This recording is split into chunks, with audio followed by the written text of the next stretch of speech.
We're 1 o'clock. So welcome everyone, find a seat and we're getting started. So today we are going to be talking about how to get started in genealogy.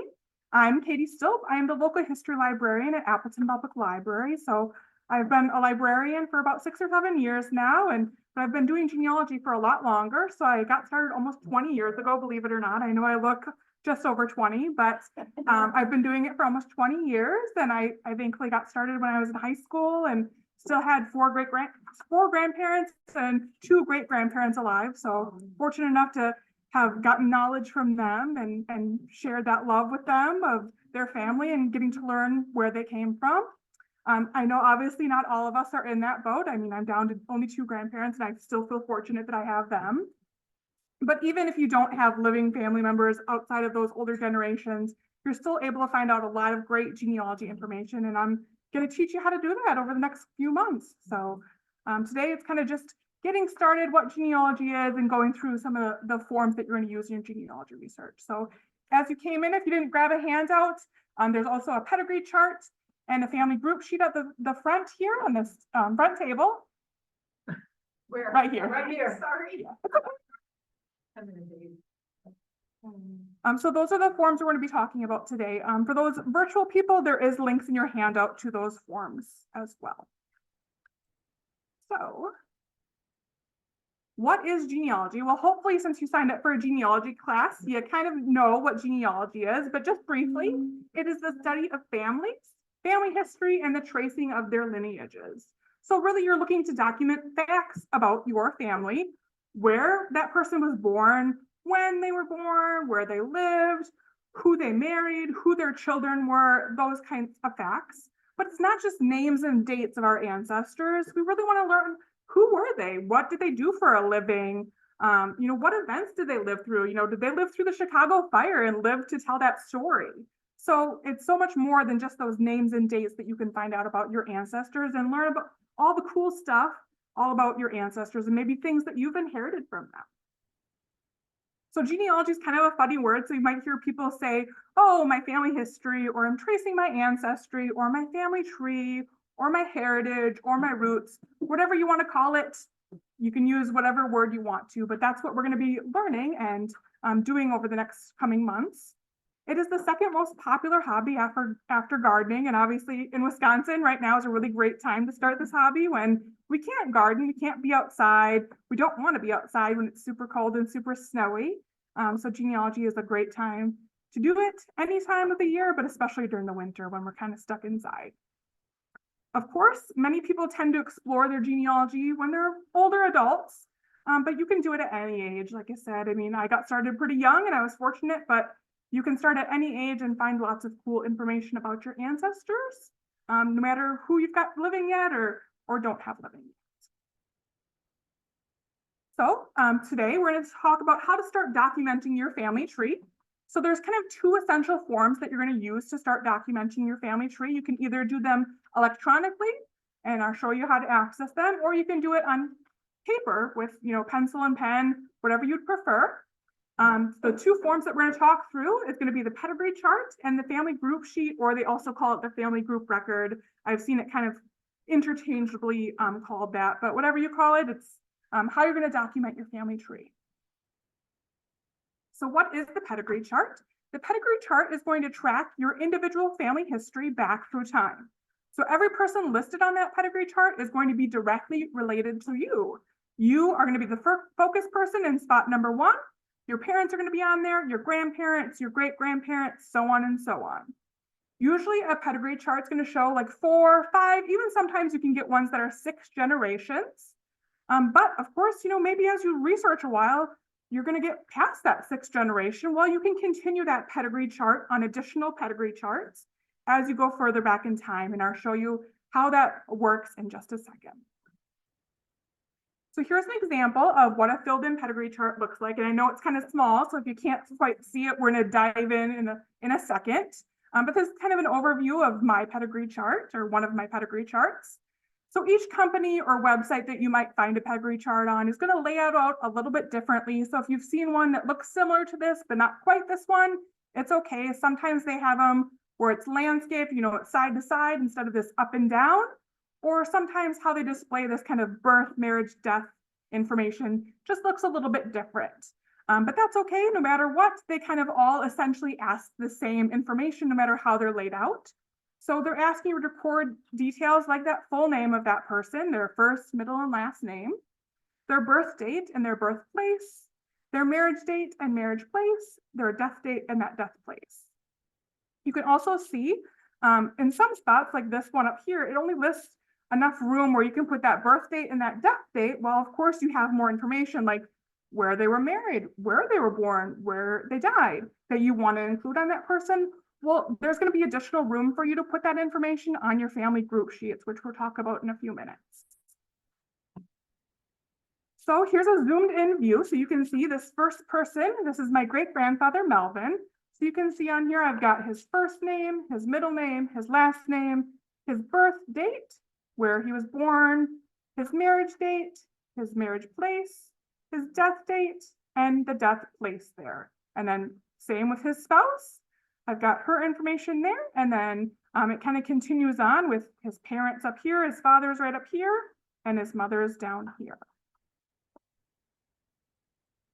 So that's something important to note with the pedigree charts is you always want to make sure that you have the paternal line or the father's line of the family at the top. So again, his father is up here, then his grandfather, that is the father to his father, is going to be listed up there, the mother there, father there, mother there. So it's always you list the male at the top and the female at the bottom. And then on this bottom half, you've got the same situation, but this is going to be the maternal line of the family or the mother's line of the family. So Melvin's mother, this is going to be her family down here. Melvin's father, this is his family up here. Does that make sense? And then remember, I said, as you kind of research more, you might have more than those 4 or 5 generations that you can see on that pedigree chart. Well, you can see up at the top, it says this is actually chart number 2, because of course my genealogy didn't start with my great-grandfather. My genealogy starts with me. So I put on here chart number 2, and then there's a little spot on here that says person number 1 on this chart, who's Melvin, is the same person as number 8 on chart number 1. So you can see when I show you in a second, my chart number 1 has Melvin right up here in spot number 8. So that's how you can continue on that person's direct ancestry. So you can see up here at the person that's at spot number 8, I'm going to continue his information on chart number 10 because of how my pedigree charts lay out. That's the number that I associate with the rest of his line. And then he would be at spot number 1 on chart number 10. Does that make sense? So again, here you can see this is my chart number 1. Right here, I've kind of privatized the information on the living people, but you can see my great-grandfather is in spot number 8 on my first chart, and then it continues on chart number 2, and then on the second page, that's where I put that chart number 2, and again, that person number 8, Melvin, is the same person on number 1. So you kind of duplicate that information in order to finish out the rest of his pedigree chart.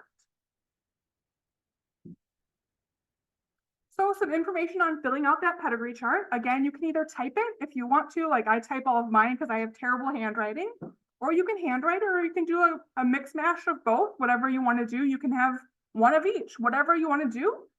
There is an electronic version. What I have gotten mine from, it's called a place called Missbach Enterprises. So I'm going to show you that website link is in your handout for you. But if you just go to missbach.org, it's a full genealogy chart company. If you scroll down to where it says charts, you can click on a little area that says view here. And then you can see they've got a couple different charts. So they've got some fan charts, a descendant charts. A couple of these are ones that you have to pay for, but I don't like to pay for stuff. So I found one that's for free. So here's that 5-generation pedigree chart that I have filled out that you can download for free right there. They also have one that's a 6th-generation one that's the side-to-side if you wanted to fill out a 6th-generation one instead. Whichever one works for you best is one that you can do, or you can find a different one if you don't like this one. It's completely up to you. They've got a couple other pedigree charts down here. They've got one that's solely based on pictures. They've got what's called a bow tie chart, which is just a fancier kind of layout of showing the same kind of information. They've got a kids chart if you've got some grandkids or great grandkids who want to, work on their genealogy with you. They've got a cool little family tree one that's also for free. They've got this grandma's box chart, which is another way to lay out that information. A different fan chart that's not pretty and colored. They've got even a racehorse one. And then that family group record or family group sheet that we're going to talk about in a few minutes is also download here for free. So again, there's lots of free ones on here, but also a couple paid ones. So just be aware, I personally never pay for genealogy forms because I know there's always free ones available somewhere. On the, let's say you choose to download one of those, then can you type right on that? Or Yes. is it printed out? Yep, so this one, I can show you quick. So you just click download here, and then I can just start typing in these boxes. Type it in my information, then I would click save, and you can click save with your changes, and then it's going to save whatever you typed. And then you can just go right back and get another fresh one, or I would recommend downloading a completely blank one at first, and then making copies of that blank one as you start your new pedigree chart. Okay.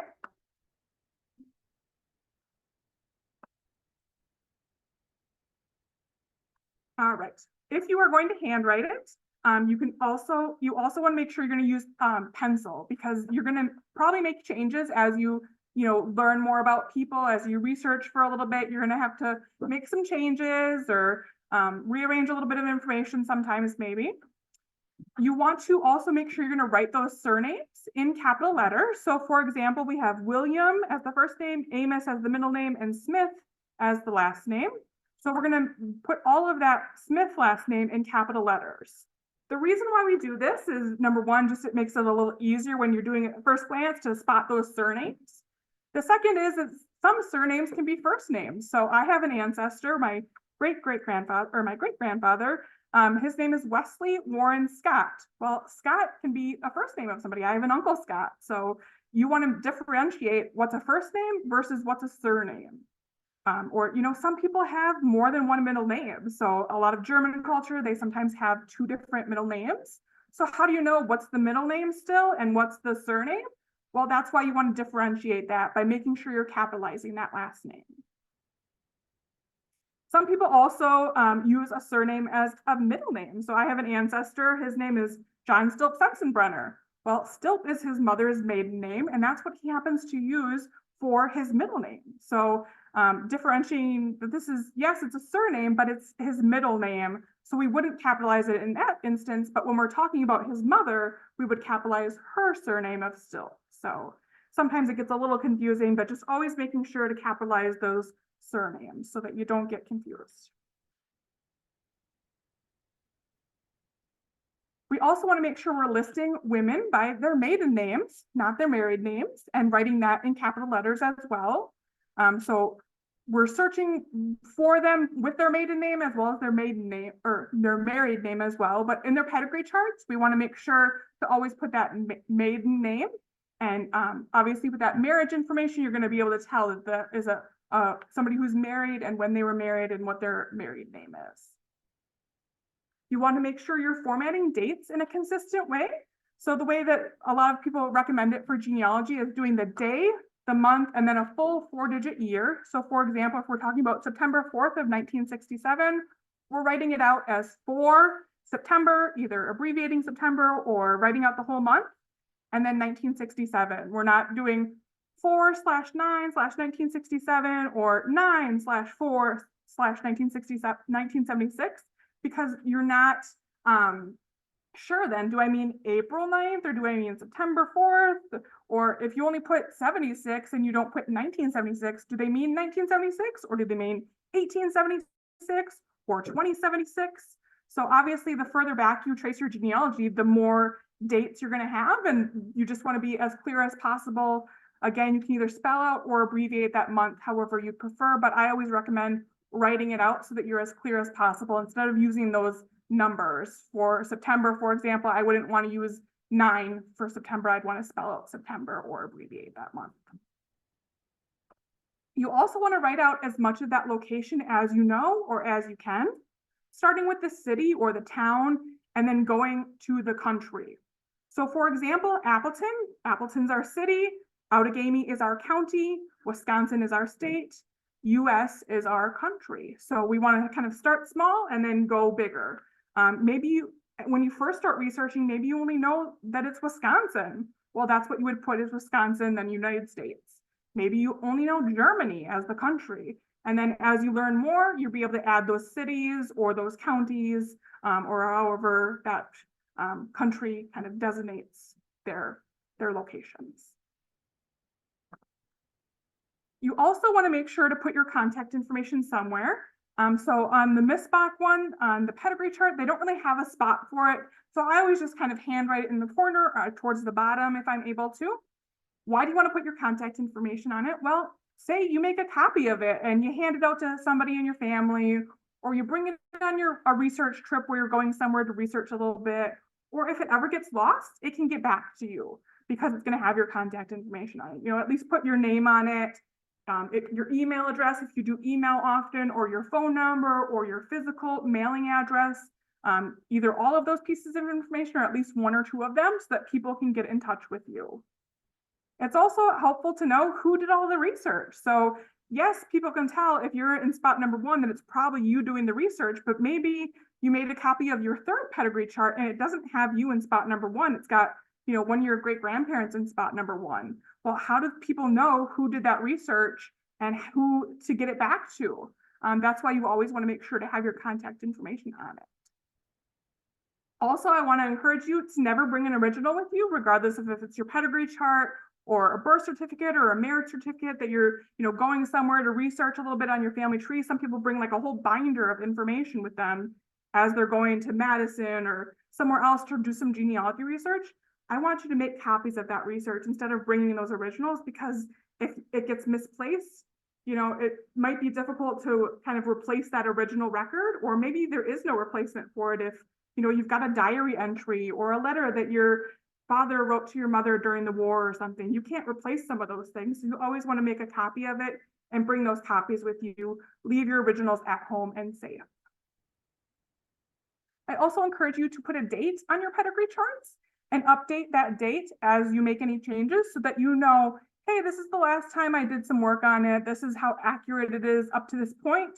Maybe you've got some information that you haven't updated this in 3 years because, you took a little break on your research. Well, now hey, I need to really update this with the most recent research I've done up until this point. That's also why you want to write in pencil, because again, or you want to use that electronic version because again, you're going to be updating that date or updating information as you learn more about your family.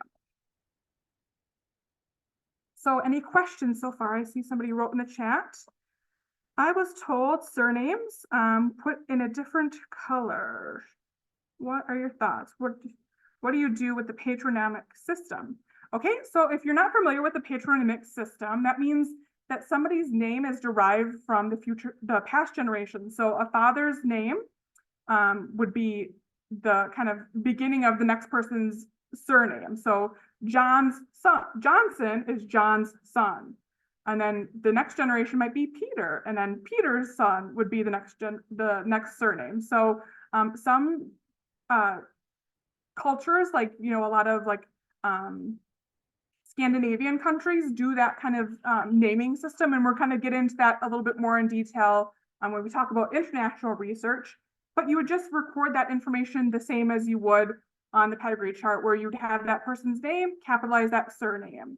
If you want to do it in different colors, you're welcome to. Some people are kind of visual people where they, might do a certain branch of the tree in one color, another branch in a different color. Whatever works for you guys, go for it. There's kind of no rules around if you need to do it in a different color or anything. I kind of gave you the rules that kind of they recommend with that spelling out of the surname is the big one, and then how to properly put your date formats in there. Yeah. Would you record nicknames on a pedigree chart? So you can, if you have enough room. Sometimes it's a little difficult to throw those nicknames in there, but I do recommend putting them in the family group sheet. Mm-hmm. One of the things I've run into is the ancestors that came from Germany. There's a different spelling Yes. in Germany than when they're here. Mm-hmm. And we've been putting one in parens. I mean, I don't know how to report it. Yeah, so if you find an ancestor who spells their name differently, depending on what country they came from, you can go with, whatever US-based kind of name you would put in that pedigree chart, and then in that family group sheet or somewhere else where you have a little bit of more room to put in some notes in there, you can put, oh, in German records, I found him as this name. Yeah. It's kind of like almost like their nickname versus their official name. Or some people Americanize their name as they come. Yeah. Yeah. So if there's enough room on your pedigree chart to kind of make a little note that, like, this is the correct surname and this is their Americanized surname, you're welcome to do that. There might be more room though for you in that family group sheet or in some of your other notes where you can put that. All right, you guys feel good with pedigree charts? We can move on to talking about the family group sheet.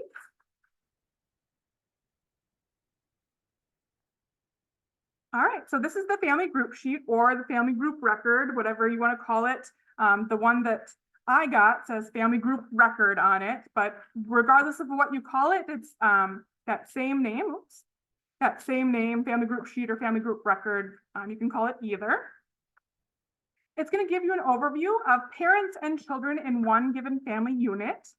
So there's a spot for names, dates, places of birth, places of marriage and death in kind of an easy to read format. And again, we're kind of zoom in to what it all looks like and how to fill it out in just a second.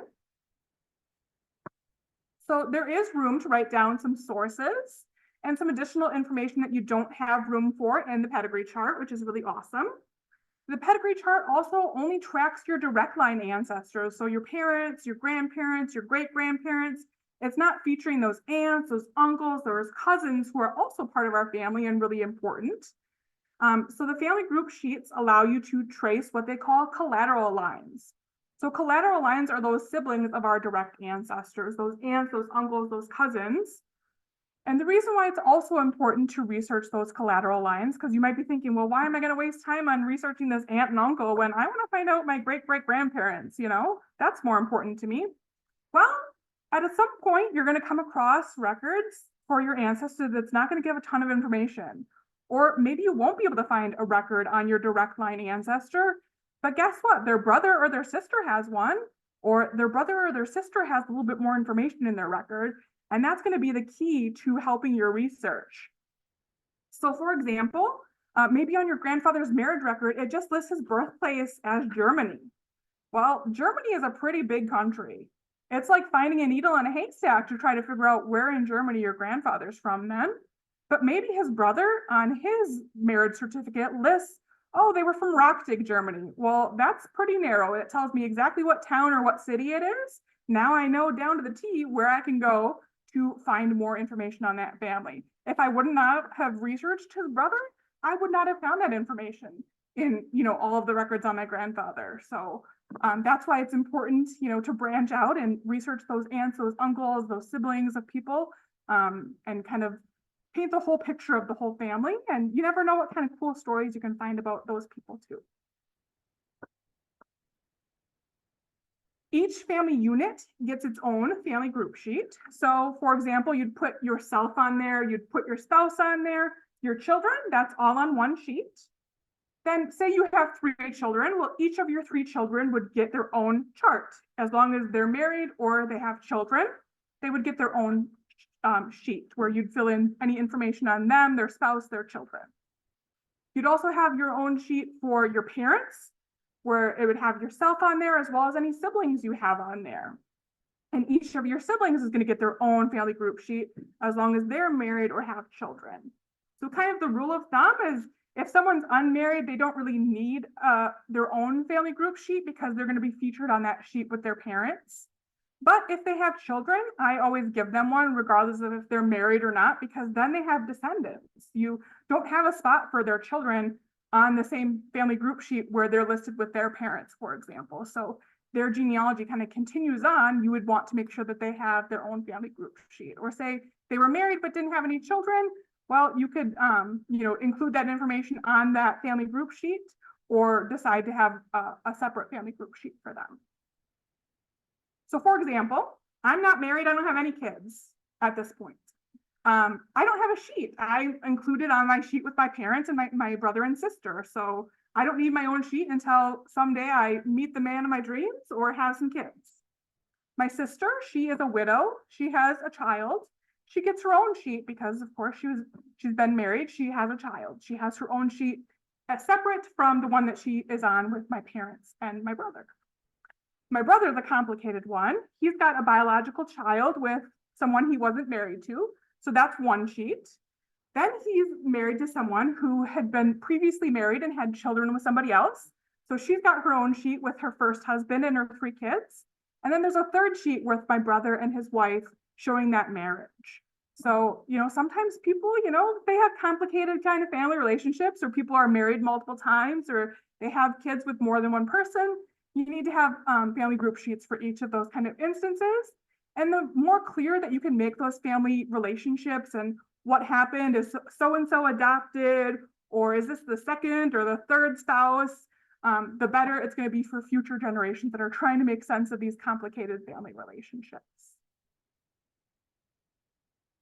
So again, this is what that family group sheet looks like. I can see if I can hide these panels here.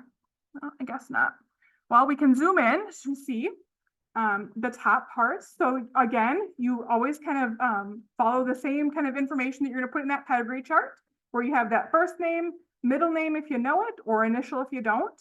That surname capitalized. We've got a spot for birthplace and birth date, death date and death place, a spot for father and mother. We've got a spot here for burial information. If you know what date they were buried or where they were buried, you have room for that on this family group record, where you didn't have room for that on the pedigree chart. And then we've got that marriage date, that marriage place. And then you've also got a little box that you can check if they have more than one spouse. So this is the second marriage for Henry. So this is, why that box is checked over there. And then I have a little notes or sources spot where I can kind of put whatever I want. I can put little notes to myself. I can put a source in there. So for example, I put, he's got a first marriage to this person on that date and that place. This is what time he died and from what he died, because that's something that I thought was important for me to remember on his family group record. I've got the same kind of information for his wife. So same spots of information that you can fill in, and same little notes and sources field that you can put kind of whatever information you want. So like right here, I put their volume and page number of where I found their marriage record, but I have a longer source citation for that information on the back side of it, for example. And then on the bottom, this is where you're going to fill in that information on the children. So again, kind of the same information that you have on the husband and the wife, but a little abbreviated because it's not the future person. They're going to have their own family group sheet. So you put in the first name of the child, birth information, death information, marriage information, name of the spouse. There's also a drop-down option if you use the electronic one to put if they're female or male. I wanted to point out that you can put nicknames on here. So somebody had asked earlier about nicknames. So Mildred went by Millie a lot. So I put her nickname of Millie right there in that spot so that I remember, hey, when I'm looking for records on her, to look also by the name Millie.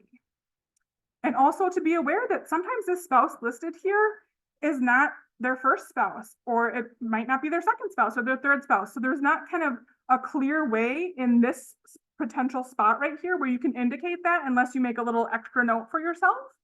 So always be aware that, you only have room for one spouse here, but there might be more than one spouse. And that's why we're going to have additional family group sheets for those additional spouses, and why each of these kids kind of get their own family group records as well. So again, kind of those same rules apply as the pedigree chart, where you're capitalizing those surnames, you're using those proper date formats, proper location formats, listing the women by their maiden name, using pencil if you're going to use that printed version where you're going to handwrite all your stuff out. Or again, they have that electronic version. I've showed you where the Missbach one is for free. Or you can just simply Google, or like I know Ancestry has free family group sheets, or you can find them online through other genealogy sites as well if you didn't happen to like the Missbach one. Again, you can record nicknames on here. You want to remember those nicknames when you're researching for more records for that person, because they might have used that nickname instead of their legal name. So for example, Minnie could be a nickname for Wilhelmina. But you also want to make sure to write that legal name of that person on that sheet along with that nickname, or if they had a different spelling or Americanized their name at some point, you can put that in those family group sheets. Maybe that notes field is a good spot for something like that. If they have more than 8 kids, because sometimes that happens, you can always attach a second sheet to this family group sheet. You just put page 2 of 2 in the top corner to remind yourself that this family continues on a different sheet. Again, if they have more than one spouse, there's an option to check that box and then add that second or third or fourth, however many marriages they have. Even if they didn't have children, kind of each couple is a new sheet to kind of record that marriage information about that person. If you need more space, because of course there's only so much room you can write in those little boxes, you can always use the back side of the sheet and make a notation on the front side, like, I always put an arrow towards the bottom that says see back for more information. Or if you're doing just electronic only, some people just do electronic only, you can make a notes file on your computer, you can do a spreadsheet. If you have genealogy software, you can put a whole bunch of notes in that genealogy software, kind of however it's going to work best for you to keep track of all those little notes and tidbits that you can't find room for on that family group sheet or on that pedigree chart. And then I also always use the back for listing more sources or other notes too, because there's only so much information that you can stick into those little boxes, regardless of if you're typing or handwriting. And then towards the very bottom, there is spots to fill in the contact information on this, which is awesome. So people, again, know who did all this research.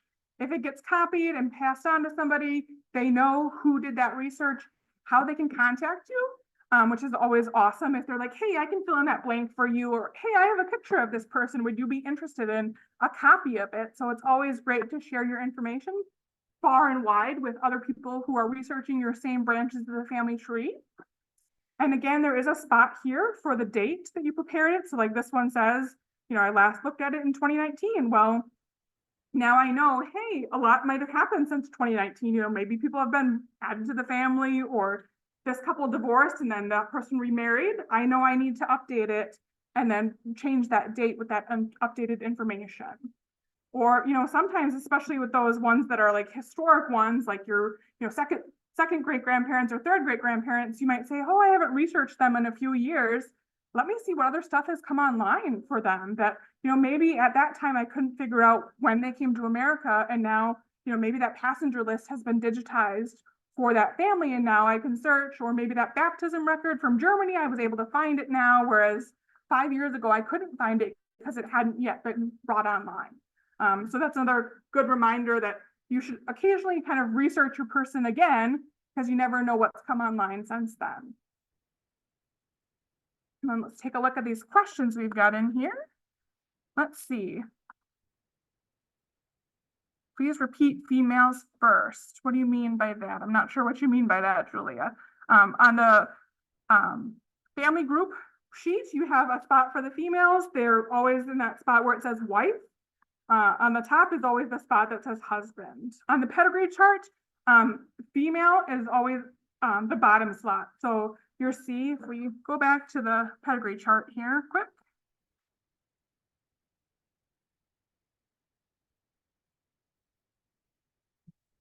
All right, pedigree chart. So you have the first person here, it could be male or female.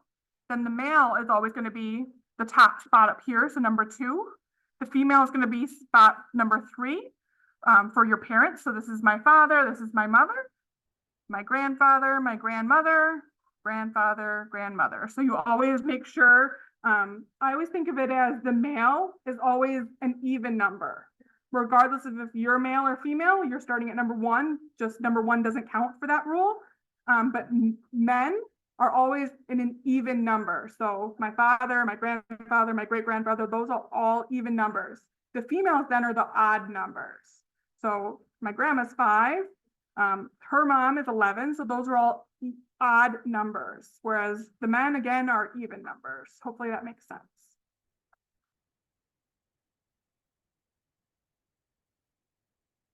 And then someone asked if we're recording it. I am recording it, so feel free to leave if you need to.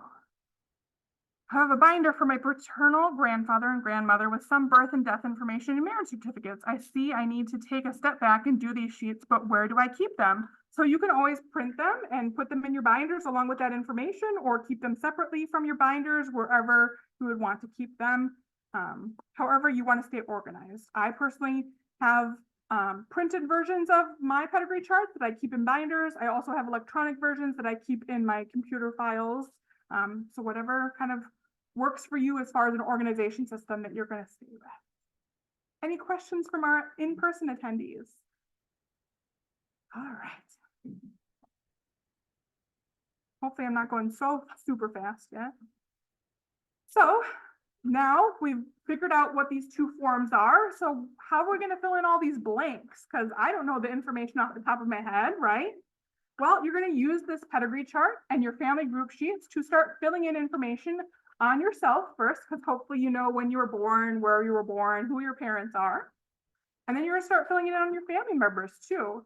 But if there's things that you're not sure about, like, oh, I don't quite remember when my dad was born, I don't know where my parents got married, things like that, leave it blank for now. That's okay. Make a note, start making a list for yourself. Like, hey, I need to figure out where my parents were married. That's, number one on my checklist. It's okay to have blanks. Even if you've been researching for a while, it's all right. Your blanks are going to tell you, hey, this is what I need to research. This is what I need to focus on in order to fill in that blank. We're going to be talking in the coming months about the different record types, every single class that we're going to do every month. So it's going to help you learn how to research in that record type a little bit more in depth so you can start filling in those blanks. So next month, for example, we're going to be talking about vital records, which are your birth, marriage, and death information. So that's going to really help you fill in these pedigree charts and these family group sheets. If you're not familiar with how do I locate a birth record or a marriage record, we're going to talk really in depth next month about how to do that. You also want to look around your house because you never know what kind of little treasures you might have inherited from your family. Maybe there's things that you already have that you forgot about or you haven't pulled out in a while. Maybe you've got some obituaries from your grandparents or your great-grandparents, or you've got a family Bible that's got some information, or you've got a death record or a marriage record for somebody in your family that you can, use that information to fill in those blanks and cite those sources. You never know what kind of awesome stuff you're going to come across in your house that you think, oh, this is just an address book that, I have from my grandma. But then you flip through the pages and you find out, oh, she wrote some family tree information in some of these pages. So it really is helpful when your family member does something like that, but you might not realize it until you start flipping through their stuff to see all these little notes that are helpful to you that you can kind of use as a hint to then find the actual records for that person. So just quickly, I'm going to go on a little tangent about how to cite your sources, because citing your sources is so extremely important. I cannot emphasize that enough. When I started doing genealogy almost 20 years ago, I wasn't great about citing my sources, and I kicked myself in the butt all the time that I'm like, where in the world did I get that information from? Or I've inherited research from somebody that they didn't put down where in the world they got that information from, and I still haven't been able to prove that information that they gave to me because I have no clue where that information came from. Did they talk to that person and get that information firsthand? Or did they find a record that has that information? I'll never know. So you want to make sure you want to write down where you got something in your research. Write down where it came from. If you come across conflicting information, because at some point you will, you get this date or you get that date or that place and that date, and some records have conflicting data. Well, which one's right? Well, you need to know where all that information came from and really evaluate each of those pieces of information in order to determine which one seems most likely. It also helps prove to other people, hey, my research is actually based on research. It's not just me making stuff up or guessing or my memory that might not be the greatest. I actually got this information from this birth record. I got that information from that death record. I got that information from a census record. Whatever that source is, you're going to want to write down where that information came from. Yeah. So where in this chart you write the resources? So on the pedigree chart, there's not really a spot to put your sources. What you can do, sometimes people write like a little number, like a number 1 with a circle around it. And then they have a separate sheet where they're write down, source number 1 is the census record. Source number 2 is this birth record. You can do that. Otherwise, like I said, with the family group sheets, there's a little bit more room where you can use the back side and kind of put those little small numbers, the circles, and then put your sources on the back, or attach additional sheet. Or if you just do, computer only, you can have a whole source file. Some people do like a whole spreadsheet. I'm going to show you a little bit later about a research log where you can store some of your sources. It's kind of whatever works for you that's going to make the most sense organizationally, and for you to be able to, pass it on to whoever is getting your genealogy research. So your citations, they don't have to be perfect. Unless you're going to be a professional genealogist, which I don't think any of us are. I personally am not going to, spend the time trying to be a professional genealogist. But you want to at least have the basics of where that information came from. If you do want to make sure, hey, I'm doing this the best I can, I'm a perfect A student, I want perfect genealogy approved citations, there's a book called Evidence Explained by Elizabeth Schoen Mills. We have it at the library. They are getting ready to release a new edition at some point this year. So if you're thinking about buying one, maybe hold on for a little bit until they release the newest edition, which will be sometime later this year. They also have a whole website dedicated to genealogy source citation called evidenceexplained.com, where she goes through some of the basics and shows examples and really dives deep into certain things. So if you really want to go to town on those sources, those are the sources I recommend. There's also a link in your handout to an article on source citation from Family Tree Magazine, which is a popular genealogy magazine. But for me, I always make sure to have at least these 5 elements that I write down on each of the sources I come across. So the author or where that information came from, like what county, entity, or whatever it came from, the title, or like what it is. It's the deed book, or it's the birth certificates. The publisher, where did that information come from? If it's a book, there's a certain publisher associated with it. Or if it's the Register of Deeds office or whatever, the state of Wisconsin, the Vital Records Department, whatever it is. The date of the information, at least the year, if that's all that you have available, or the specific date of when that event was recorded. The location of that source. So the page number, the volume number, the archive or the library you got it from, or the call number, or whatever information you need in order to find that specific source again. So say all your stuff burns down except for your sources. Hey, I can go back and find that record super easy because I know exactly what volume, what page number, and what location I got that source from.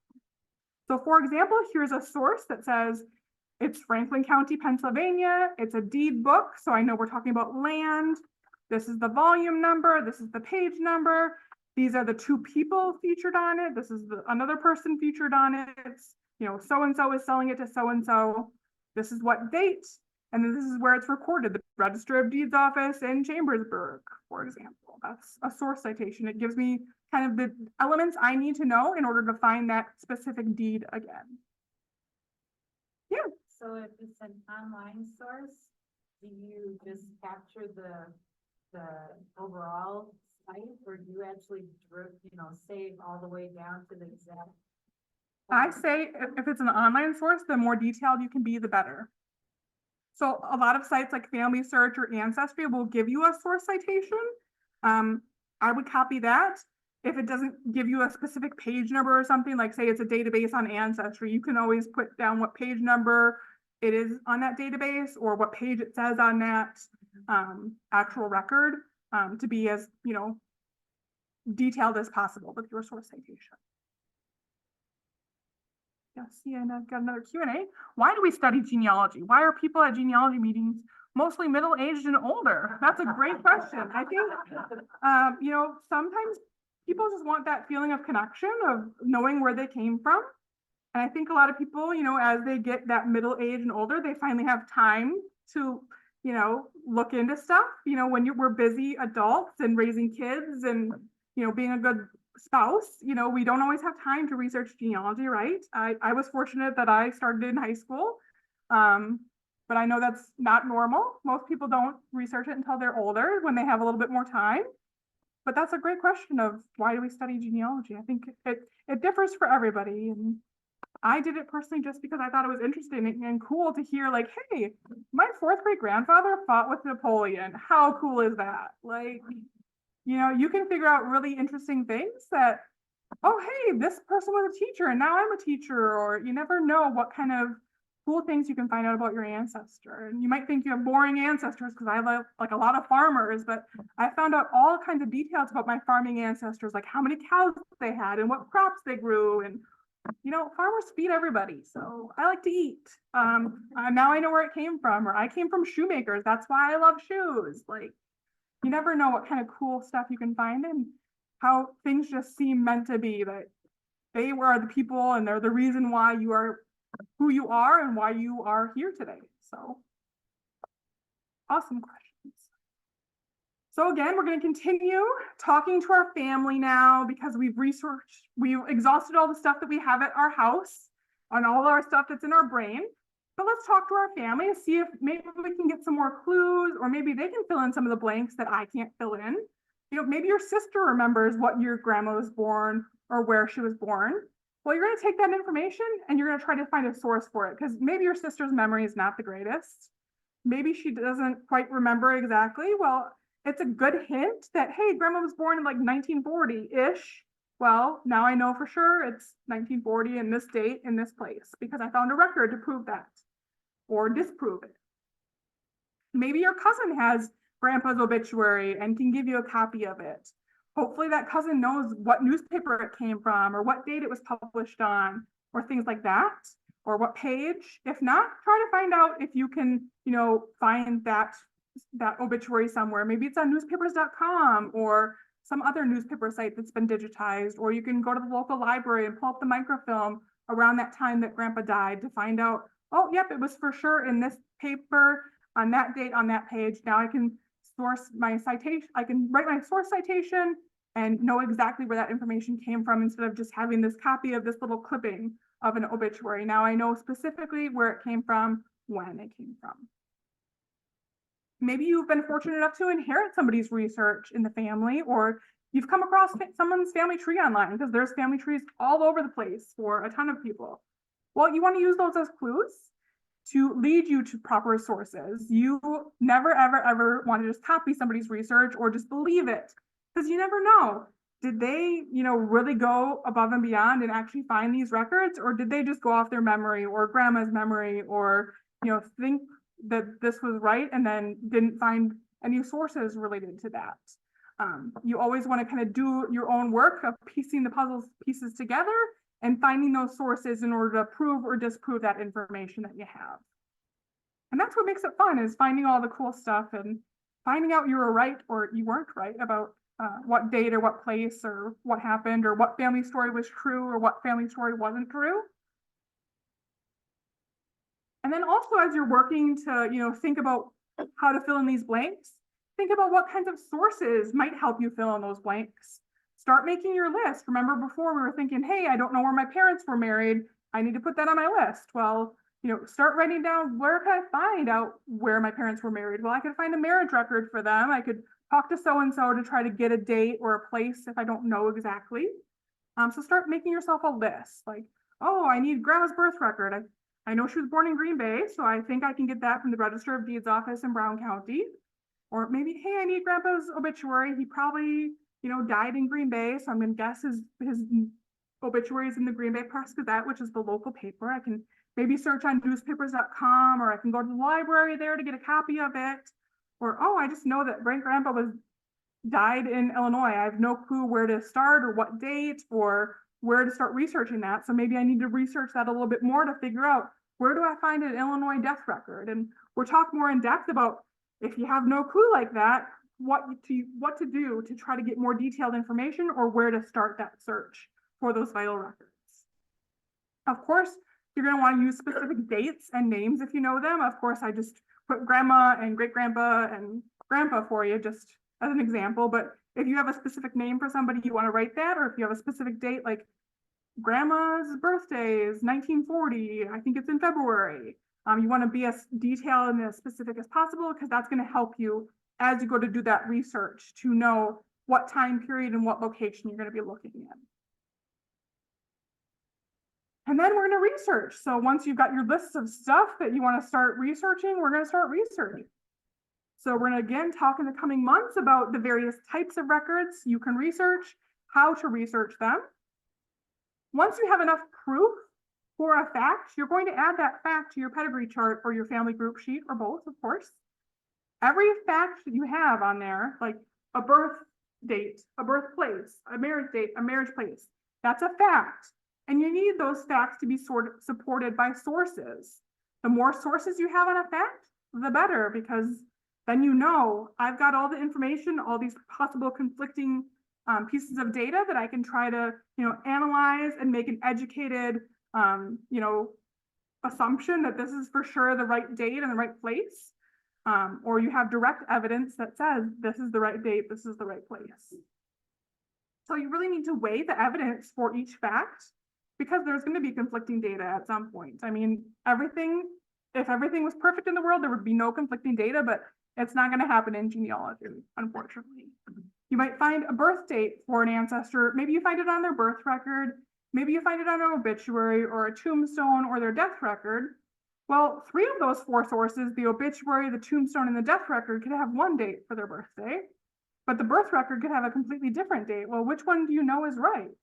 You might think, oh, hey, the 3 of the 4, that's not bad. It's got to be, that wins, right? 3 of the 4 sources, that's accurate then. Well, no, because if you look at it further, the obituary, the tombstone, and the death record all come after that person's dead. Who's providing that birth record information or that birth date information after that person's dead? It's not you, because you're dead. So your birth record, which was completed shortly after you were born, is going to be most accurate than those other 3 sources. So you kind of need to know, how to analyze each source and how to figure out if the evidence that you have is direct or indirect.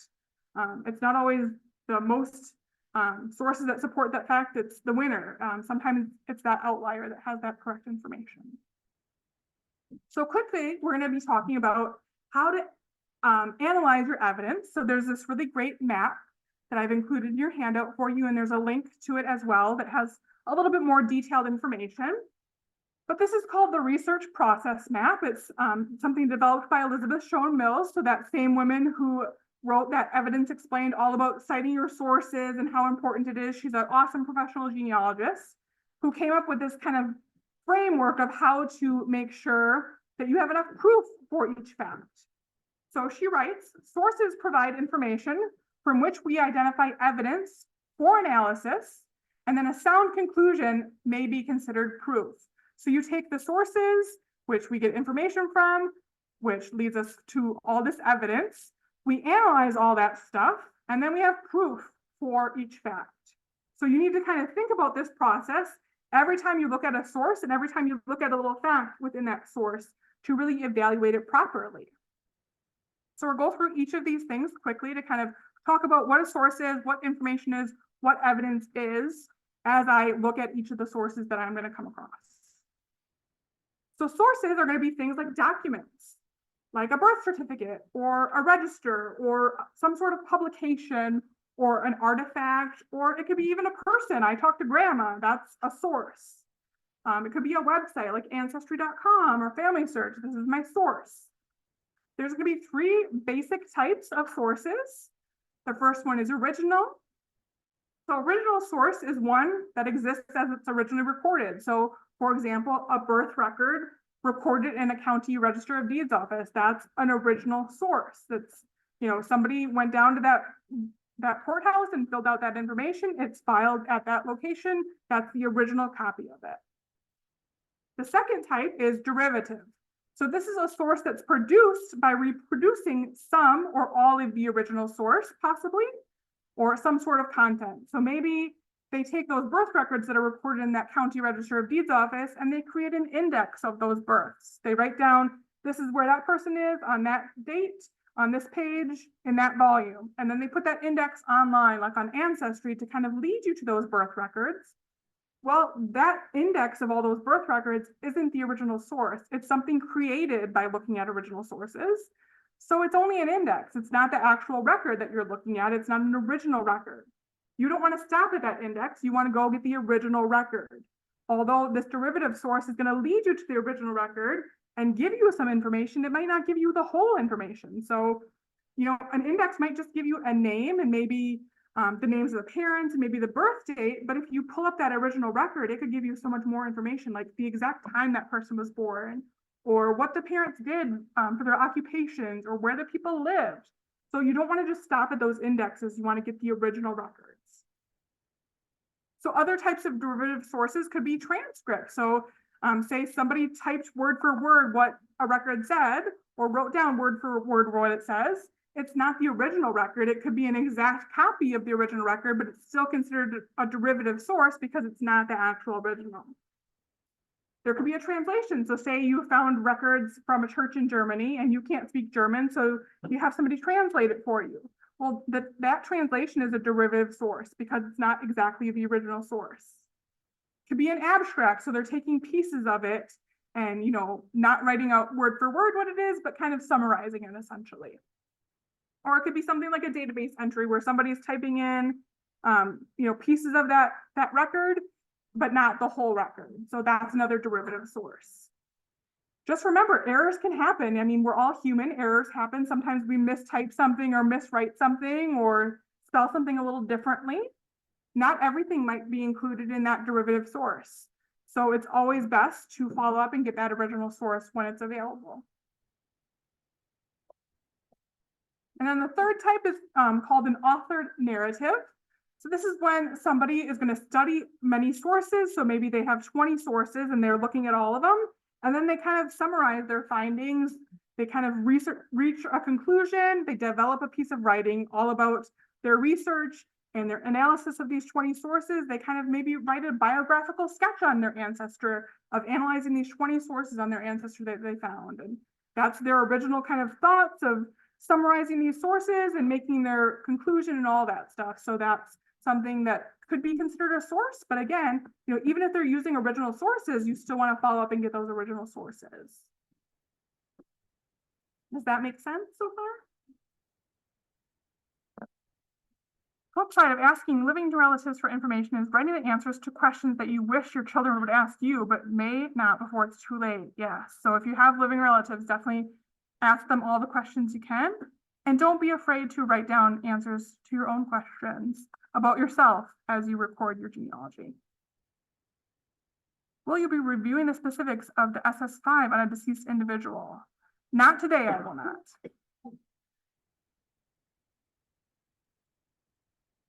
All right, so moving on to information. So we've got our sources. Now we're going to look at the actual information provided in each of the sources. So the facts that are provided in these sources.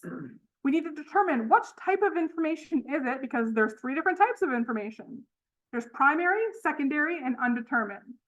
So primary information is going to be information that's created by someone with firsthand knowledge of the reported fact, either by participating or being a witness to a given event or circumstances of whatever happened. So for example, a birth date is recorded on a birth certificate by the doctor or one of the parents that were there at that birth. That is firsthand primary information because they were physically there at that birth of that child.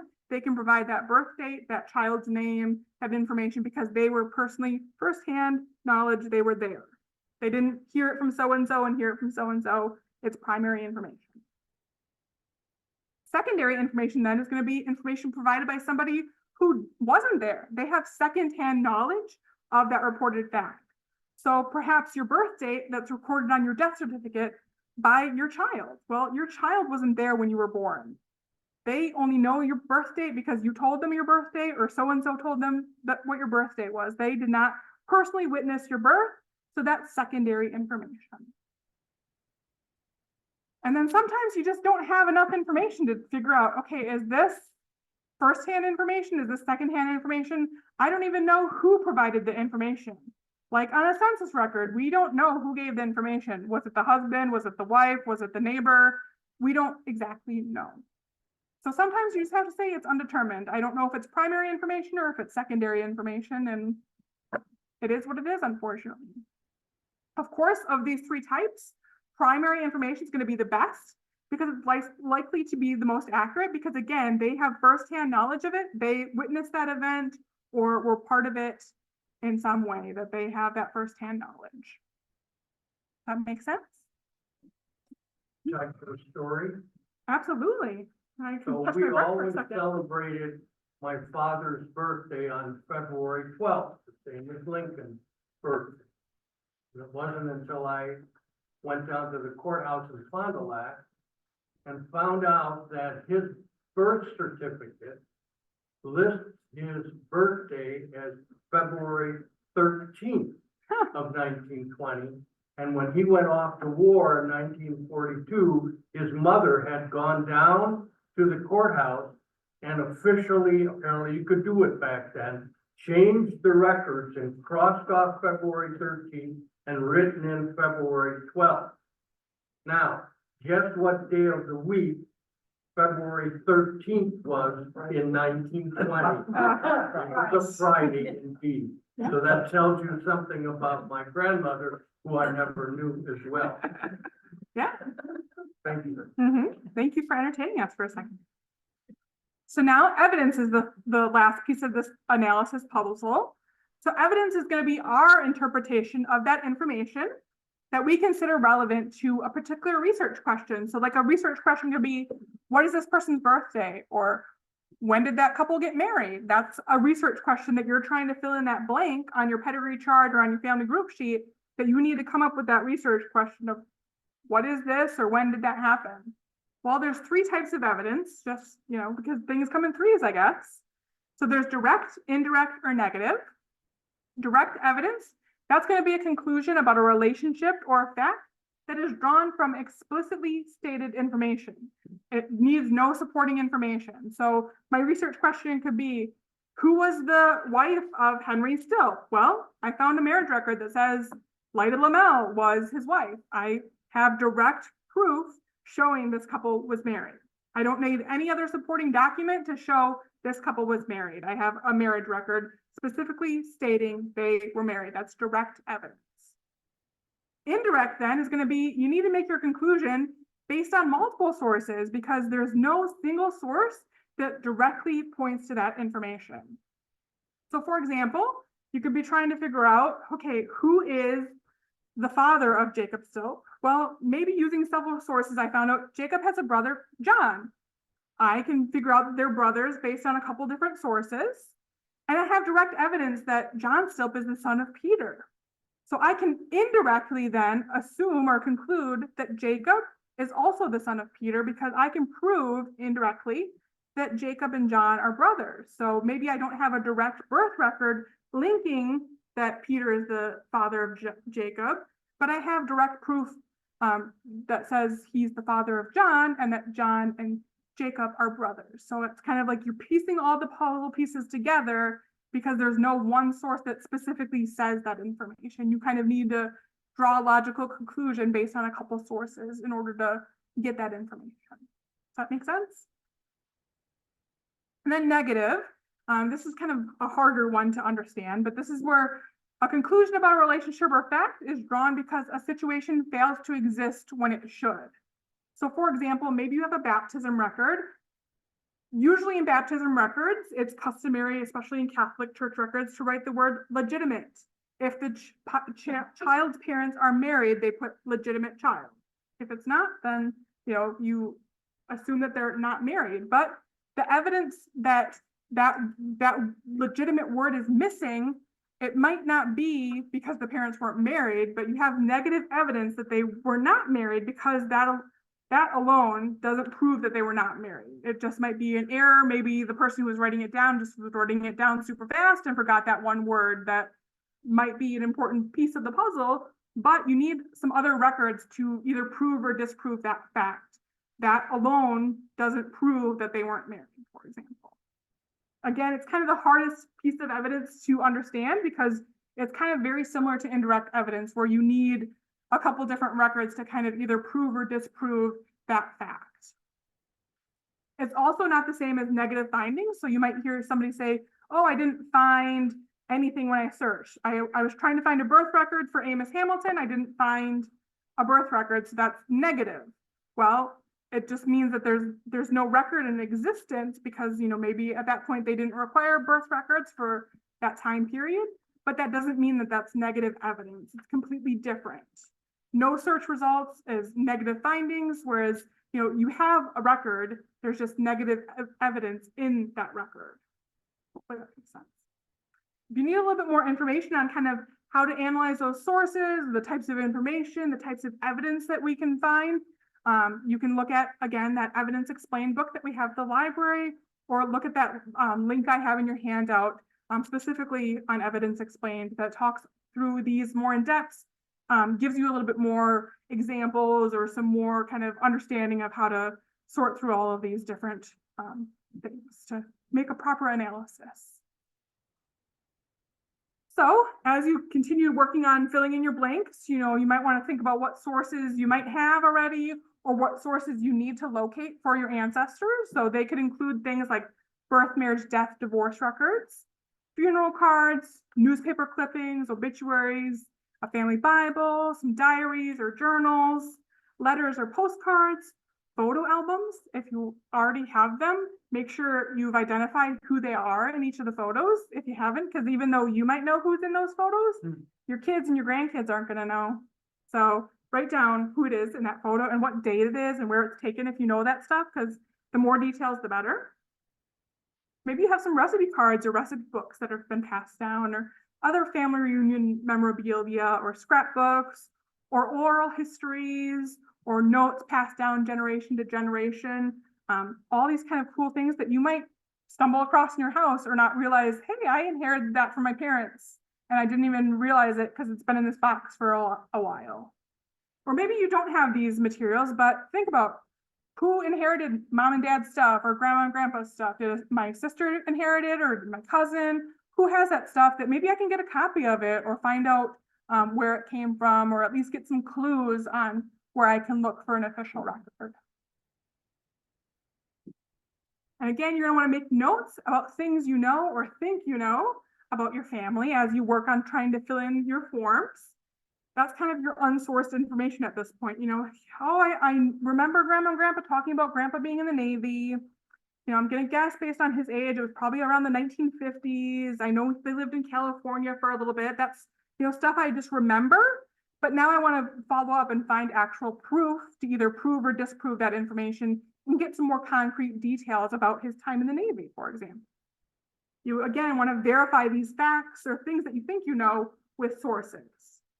The more specific your details are that you remember or other family members remember or that you can find through other people's research, the better, because it's going to lead you to where you can search for those sources then. You kind of really need a geographic location as specific as possible, like what city or town instead of what state or what country. And then a time period, even if it's just a guess of, oh, I think it's in the 1950s. Well, that's better than I have no clue when it was. It's going to give you an idea of where to start searching.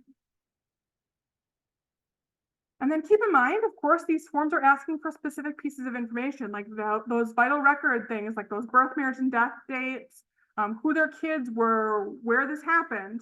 But there's so much more information that you can find. Remember, it's not just names and dates. We want to learn about our ancestor, learn about their life, start keeping notes about these cool things that you come across in a notebook or your genealogy software or wherever you want to keep your notes that's going to have information like, what did they do for work?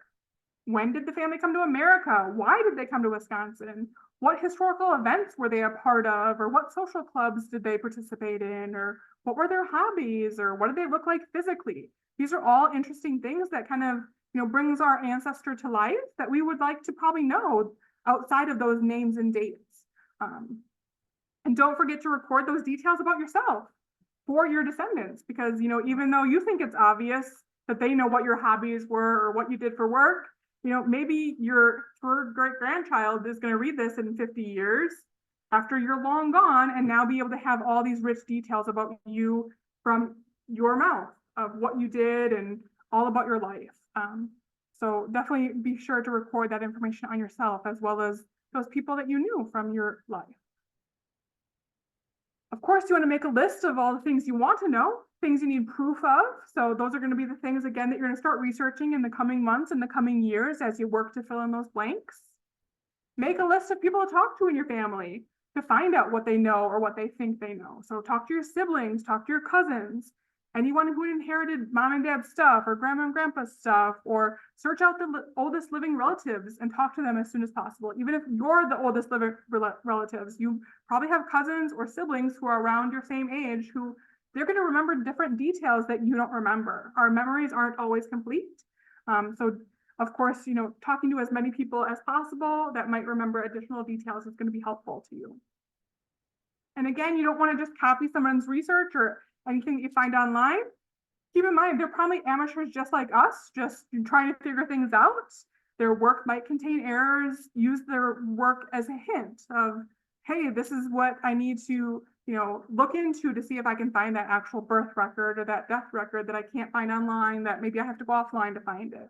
Or at least contact them and try to find more information. Maybe they have pictures or other things that they can share with you that they haven't put online or don't want to put online. And maybe they live 2 hours away and you can go visit them and see this whole box of photos or records that they have that they inherited, but your part of the family didn't. So you never know what kind of cool things you'll come across or just interesting people that are part of your family, but maybe more distantly related. Talk to those family members. Record the conversations if you can. We have these things called an oral history interview kit that are available at the library, where you can record your own memories or record conversations with family members to record their memories. So it's a whole kit that you can check out for 2 weeks at our circulation desk right at the library, right when you first walk in. Comes with everything you need to know to kind of get started. It comes with a little digital voice recorder. All you kind of do is hit record and it records that conversation, or you can just talk to it by yourself. I've got some sample interview questions in this little booklet. And then there's this cord right here that connects this little device to your computer so that you can save that recording of you and that person talking or you talking to your computer. And then I've got instructions on how to specifically do that in this little booklet and how to work that recorder. So I can't emphasize enough how important these are. I lost my grandma unexpectedly last fall, and I'm so happy that 2 years ago, I took one of these kits and recorded a conversation with her because, she's been gone for a few months and our family misses her voice already. And being able to play back that story of how her and grandpa met is so meaningful to be able to hear it in their own words. And, future generations are going to love hearing this. So, record yourself talking, record your family talking. Even if you think, oh, these are silly stories, nobody's going to care, they will care. Trust me. I've got a couple other helpful forms and software just to quickly talk about how to keep you organized as you begin your research, because you're going to eventually amass a ton of stuff as you continue researching. It just multiplies, it feels like. So a couple of things quickly that might be able to help you. First is called a research log. So this is something that helps keep track of information that you find, as well as places you have searched, but maybe you didn't find what you were looking for, or places you searched and you did find what you're looking for. So it's helpful so that you don't waste time repeating your research, or if you're somebody who maybe only researches every couple months, or you take a little break for a couple months, or you forget where you left off last week when you were doing research at 2 in the morning, this is going to help you remember. It also helps you remember if like a database has been updated with new information. So maybe 5 years ago when you looked for a German baptism record, they didn't have that specific city that your ancestor lived in, but now if you search again, they do have it. So remind you to kind of check back periodically that maybe more information has been put online since you last checked. And it helps make sure you do an exhaustive research or exhaustive search of everything that's possibly available for your ancestor.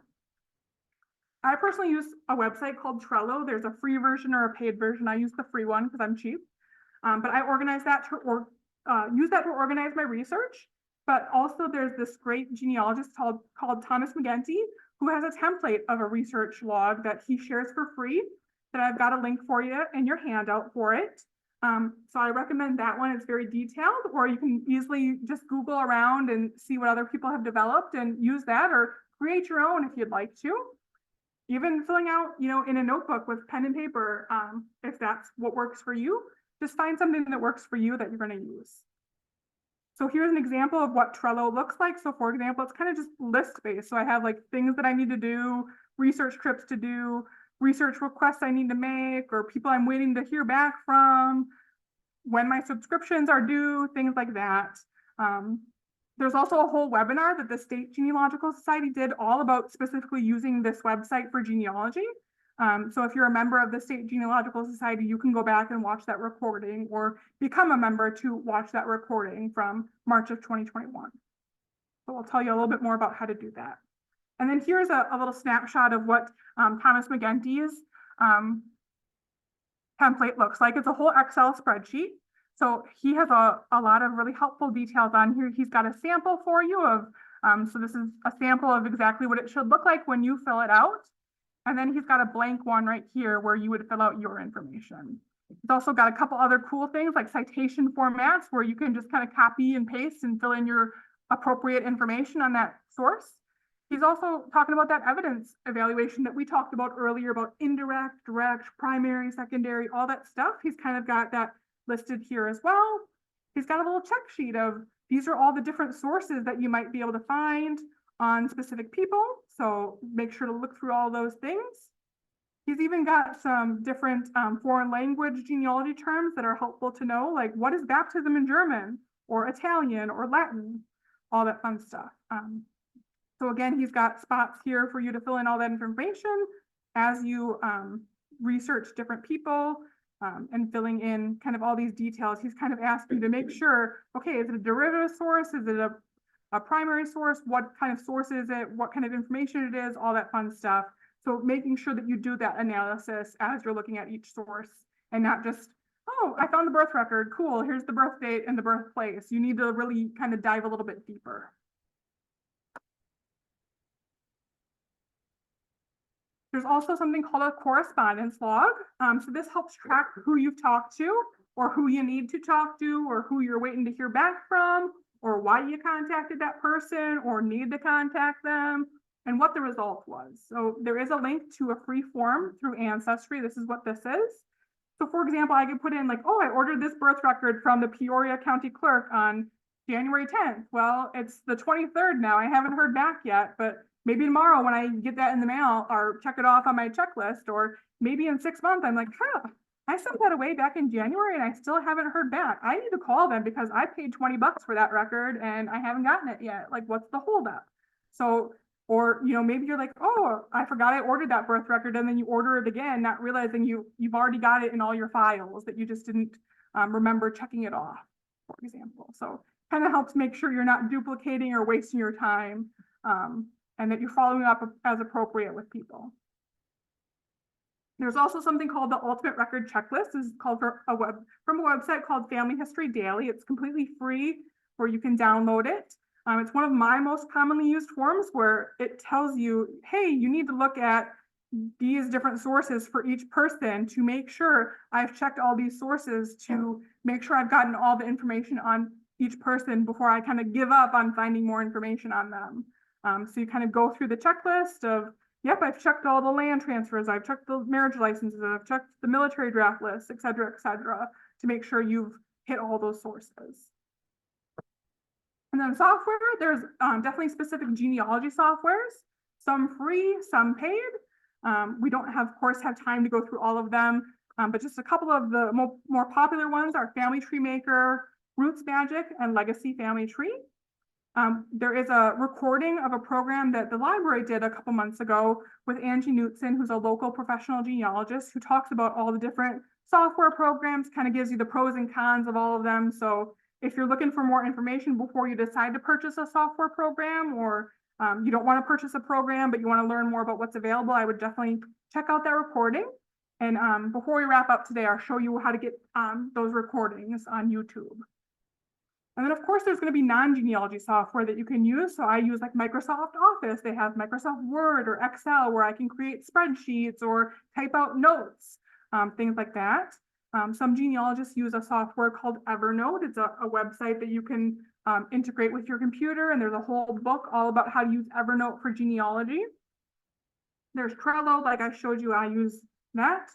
Google Drive, you can write notes or make spreadsheets and things on there as well. It's very similar to Microsoft Office. So again, these are all kind of software that you can explore on your own or learn a little bit more about in order to see if it's going to help you with your genealogy research and staying organized. And then, like I said, Find Your Ancestors. This is a monthly genealogy series that we do at the library. So if you're not aware of it, we do this every month of the year. Right now, it's only virtual on Zoom, at least until next year, because we're in a temporary location, so we don't have any room for any programs, unfortunately, at least of this size. So it's only on Zoom, where we host a different speaker every month and a different topic every month.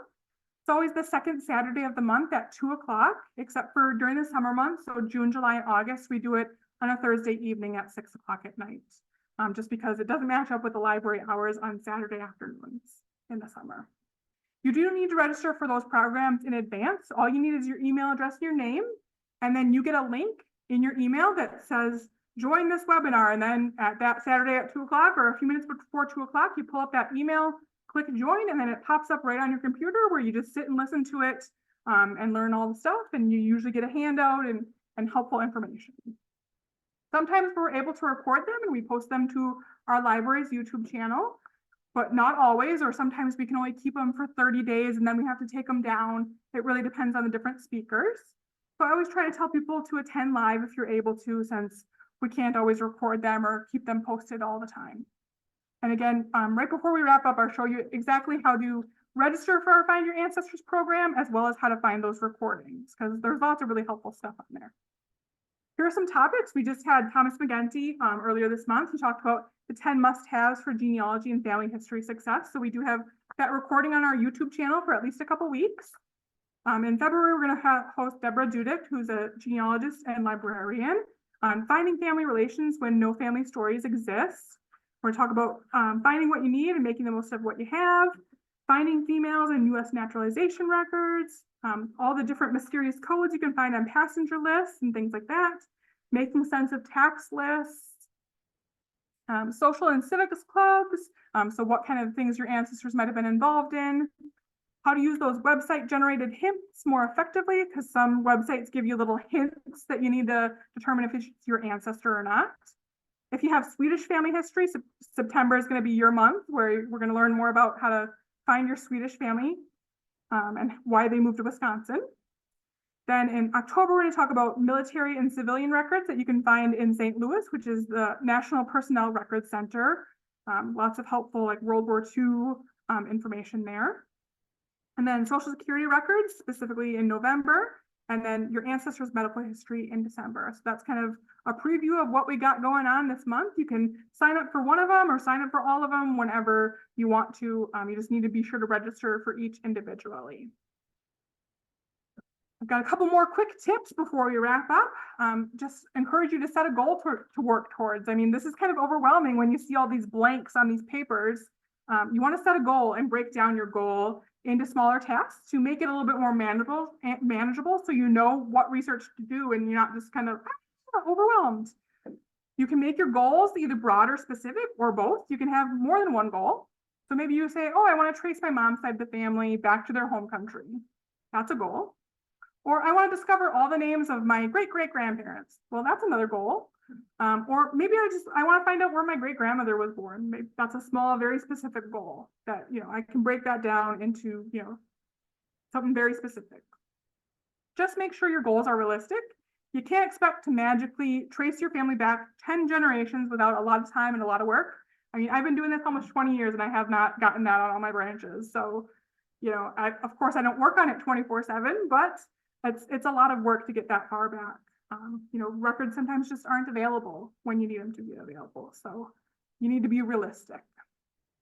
And think about, what do you want to do with your genealogy? Maybe you want to create something cool. Like I created this beautiful pedigree chart that I have hanging in my office at my house. And, this is my dad's side of the family that I've got pictures in the pedigree chart just showing all the data that I've found. Or I've written 3 books. I'm hopefully going to finish my 4th one eventually. I've got 1 book for each of my grandparents. So that's something that I've compiled all my research, and I've printed off copies for my cousins and my siblings and my aunts and uncles and given them all copies so that my research doesn't go to waste. Or I've just compiled all these beautiful photos of a branch of the family and display that at my house, because these are all really awesome photos I've been able to find on my ancestors. Or I found somebody displays this really pretty fan chart with a bunch of different family pictures. That's something that somebody else did online. So think about something similar that you might want to do, that you have that goal to work towards, or you want to pass down a book to your grandkids or your great grandkids, or something that you want to pass along. Come up with a plan of how you're going to organize your genealogy research before you begin or get too in depth, and try to stick with it. You need to make it so easy to stick with that you actually stick with, or you're just going to be quickly overwhelmed and have piles and piles of stuff all over the place, or a bunch of files all over your computer that's just a mess. There's kind of three main ways to organize, either using a binder, using a file cabinet in folders, or just digital folders only, or digital files only. You can do a combination of all of them, or one or two of them, whatever works for you. It's going to be different for everybody. We do also have another video on Find Your Ancestors that's all about organization with genealogy, that we can watch on YouTube, or eventually, probably next year, we're going to do a whole session like this on organization. And then again, like I said, we're focused on research and specific record sets in the coming months. But before I wrap up, I just want to make sure, does everybody have a library card? I hope you do. If you don't, this is why I tell you that you need to. And I don't just say this as a librarian, because even before I was a librarian, when I was really into genealogy, I was using my library card all the time. It's your free access pass to a ton of genealogy databases. Genealogy is not cheap if you have to pay for Ancestry.com and newspapers.com and Fold3 and all of these subscription sites. You can access them for free through your library card. Your library card is free if you don't have one. So we have Ancestry Library Edition. You do have to come to the library to use it, but it's, it saves you a ton of money. It's like over $100 for Ancestry.com. So it saves you a ton of money right there. We are a Family Search affiliate library, which means we have access to a certain subset of records that you can't just get access to at home. They're kind of restricted to only in the library. We have Fold3 Library Edition, which is all about military records. We have newspapers.com Library Edition. We have a passenger and immigration list index, which helps you locate when your family came to America and what ship they came on. We have Heritage Quest, which is very similar to Ancestry Library Edition, but something that you can use from home. So you can access a lot of those US Census records, which we'll talk about in 2 months. We'll talk about census records, and I'll show you a little bit more about Heritage Quest. You can, of course, also check out books, movies, magazines, and more to help you learn more how to do genealogy or anything else. I do have a couple book recommendations in your handout for some beginner book things that you might want to check out from the library and read a little bit more to help you understand how to do things a little bit better. We also have cool databases like Mango Languages, where you can learn the language of your ancestors. So I don't speak any German, but like a lot of my ancestors are German. So I've needed to learn a couple German words here and there to be able to analyze my records of those German ancestors. So Mango Languages will help you learn those German words. And when I eventually go to Germany, I can speak a little bit and ask for food. So if you don't have a library card, definitely come visit us at the library. Just bring your photo ID, as long as it's a Wisconsin ID. If it doesn't have your current address on it, you also want to bring us a piece of mail so that we can make sure to get your current address and verify your address. That's something we require. And then here's a snapshot of what we're going to be talking about this year. So next month, it's vital records. So those birth, marriage, death records.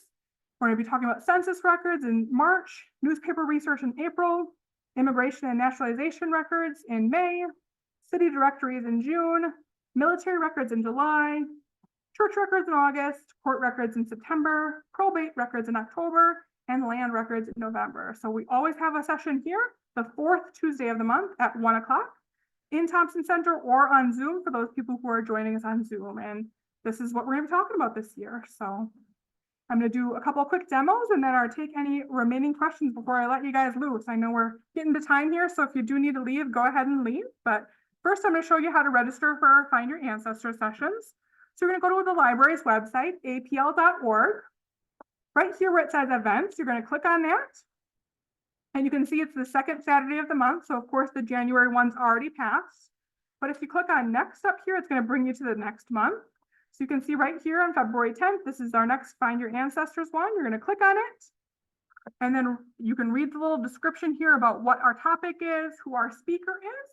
And then right down here, there's always a link that says register for this program here. So you just click on that. Again, you can read a little bit about what the presentation is. Then you're going to fill out your first name, your last name, your email address. Mine's already pre-populated because Google is smart like that. And then you're just gonna hit register. And now it says it's successfully registered. I've got an email now in my inbox that says I've registered for this, and then it's gonna have a link that on February 10th, right before 2 o'clock, I'm gonna pull up that email and click join. And if you accidentally lose that email, because it's a little bit before February 10th, we send you a reminder email a week before, a day before, and an hour before. So if you lose all those emails, then I don't know what to tell you. At least keep the one that's an hour before, and then you have that to join. So again, you do need to register for each session individually, because they're all different sessions, all different speakers. And then the next demo I was going to show you is how to find those past recordings. So even if you can't register live, you can sometimes catch the recording. So our YouTube channel is youtube.com/APLREF, link in your handout.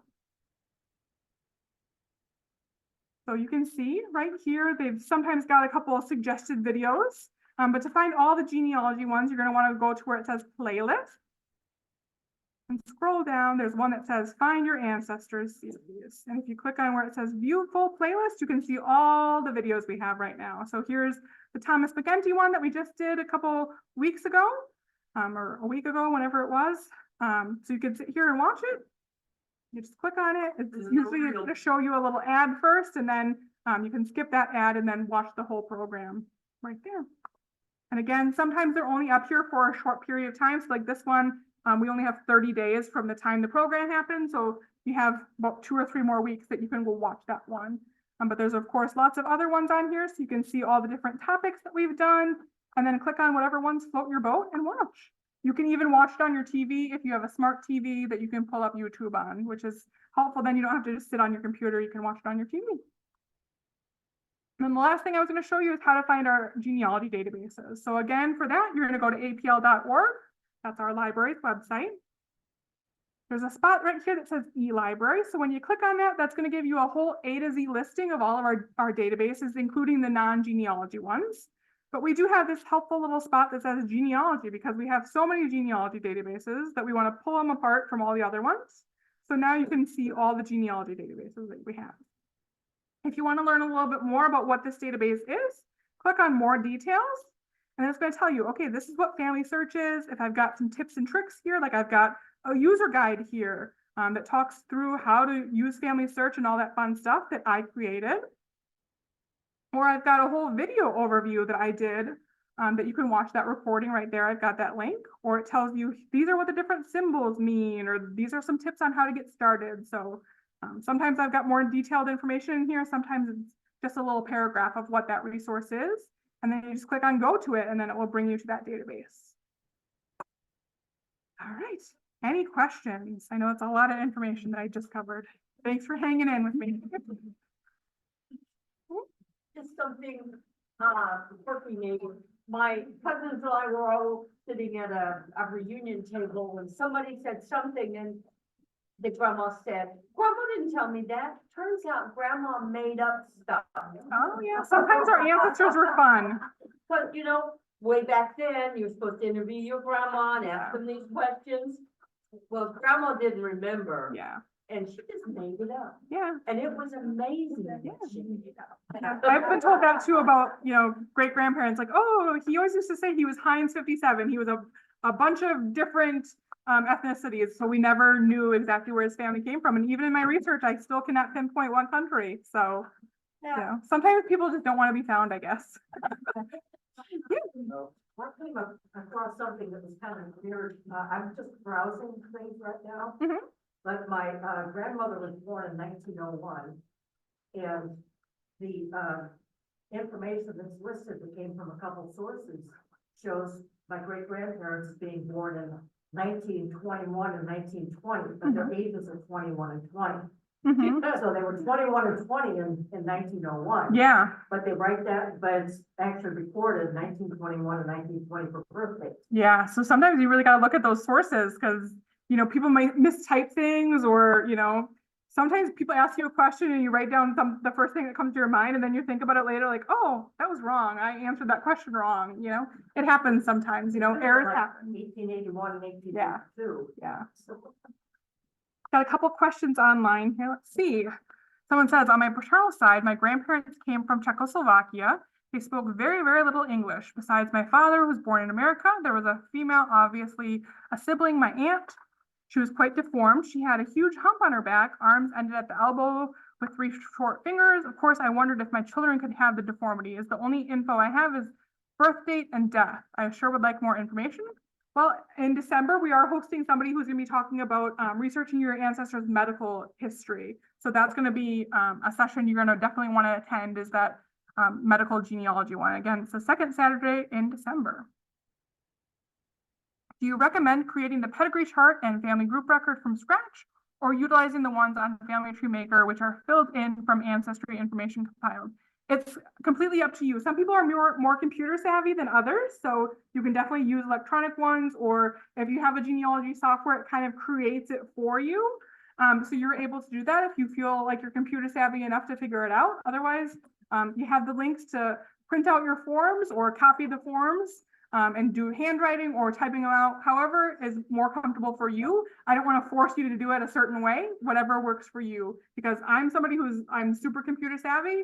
I have terrible handwriting. I'd rather type out my information or use a genealogy software to create those forms than handwrite it all out. So, and you guys might be the exact opposite. So however works for you, completely up to you. Let's see, any other questions in here? Where do I get the handout? Yes, I have the handout link again. And then here's my email address and phone number as well. If you guys want to give me a call at the library, or of course, feel free to visit me. Let's see, really helpful. Oh, you're welcome. Do you have an in-state address? My father and his sister were born in Wisconsin. Yes, so we are at the library, 3000 East College Ave, Appleton, Wisconsin. You can get that physical address at apl.org. That's our library's website. So go to apl.org, scroll all the way to the bottom. It gives you where our physical address is right there. Let's see. Well, everybody says you're so lucky to have me in Wisconsin, guys. Thank you. Oh yes, people say, oh, I was born in Indian reservation. That's why I don't have a birth certificate or marriage certificate or something. Yeah, you're gonna come across some interesting characters in your family tree for sure.